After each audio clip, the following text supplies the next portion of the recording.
ఈరోజు లిక్కర్ కేసులో very big D అట. 3-4 రోజుల నుంచి తెలుగుదేశం పార్టీ పత్రికలు, టీవీ ఛానళ్ళు ఘోషిస్తూ ఉన్నాయి. ఆ ఘోష ఏ స్థాయి వరకు వెళ్ళింది అంటే పెద్ద పెద్ద హెడ్డింగులు పెట్టి వైసీపీకి యమగండం, సోమవారం అన్న మంగళవారం తమ్ముడు అని అన్న దగ్గర జగన్మోహన్ రెడ్డి గారి ఫోటో పెట్టి, తమ్ముడి దగ్గర అవినాష్ రెడ్డి గారి ఫోటో పెట్టి, మధ్యలో అవినాష్ రెడ్డి గారు ఏందా అని అంటే సుప్రీంకోర్టులో ఏదో విచారణ ఉంది కదా, అంటే వివేకానంద గారి హత్య కేసులో ఇంకా ఫర్దర్ విచారణ అవసరమా కాదా సిబిఐ చెప్పాలి కదా. సిబిఐ చెప్పిన తర్వాత నెక్స్ట్ అవినాష్ రెడ్డి గారి బెయిల్ రద్దు పిటిషన్ మీద విచారణ స్టార్ట్ అవుతుంది. అది ఇంకా స్టార్టే అవ్వలే. వీళ్ళకి చెప్పాను కదా, పాపం షుగర్ పేషెంట్ లాగా ఉన్నారు, తొందర ఆపుకోలేకుండా ఉన్నారు, పోనీయండి. అండ్ లిక్కర్ కేసుకు సంబంధించి ఈరోజు వెరీ బిగ్ డే అట.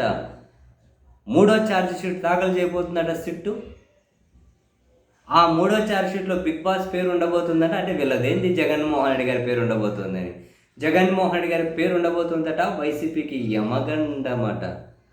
మొదట దాఖలు చేసిన 2 ఛార్జ్షీట్లే అంతా తప్పుల తడక అని చెప్పి దాని మీద ACB court office of memorandum ఇస్తే అలా ఇవ్వడం మీద హైకోర్టులో కానీ ఇప్పుడు ఇంకా విచారణ సాగుతూ ఉంది. ఫస్ట్ 2 పిటిషన్ల మీద, 2 ఛార్జ్షీట్ల మీద అభ్యంతరాలు ఉన్నాయి. 3వ ఛార్జ్షీట్లో జగన్మోహన్ రెడ్డి గారి పేరు వీళ్ళు మెన్షన్ చేస్తే సిట్టు రాయడమే కదా.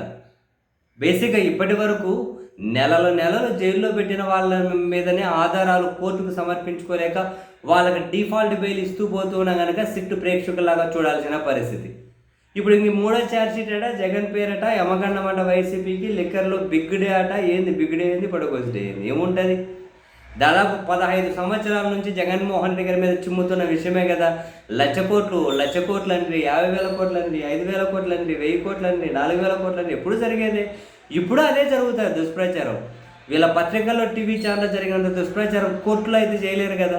కోర్టుకు ఆధారాలు ఇవ్వలేకనే కదా డిఫాల్ట్ బెయిల్ ఇచ్చి బయటకు పంపించేస్తూ ఉన్నారు. ఇప్పుడు వీళ్ళు కొత్తగా దీంట్లో బిగ్ డే అని ఛార్జ్షీట్లు ఇంకేమో పొందుపరిచి వీళ్ళు చేసేది ఏంది, పెట్టేది ఏంది, ఇందులో ఏముంటాయి? మనీ ట్రయల్ లేకుండా, మనీ ట్రయల్ అనేది అసలు వీళ్ళు నిర్వహించకుండా ఎక్కడి నుంచి వస్తాయి? వీళ్ళ ఆధారాలు చూపించకుండా ఏం ప్రయోజనం?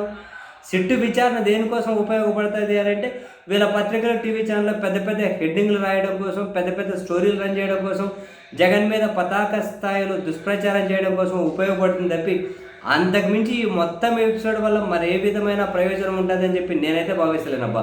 ఇప్పటి వరకు సిట్టు ఆధారాలు అవి కోర్టుకు సమర్పించినవి, కోర్టులో జరుగుతున్న విచారణలు ఇవన్నీ గమనించిన తర్వాత నా అభిప్రాయం ఏదైతే, అంతకుమించి ఏముంటుందండి బాబు ఇక్కడ.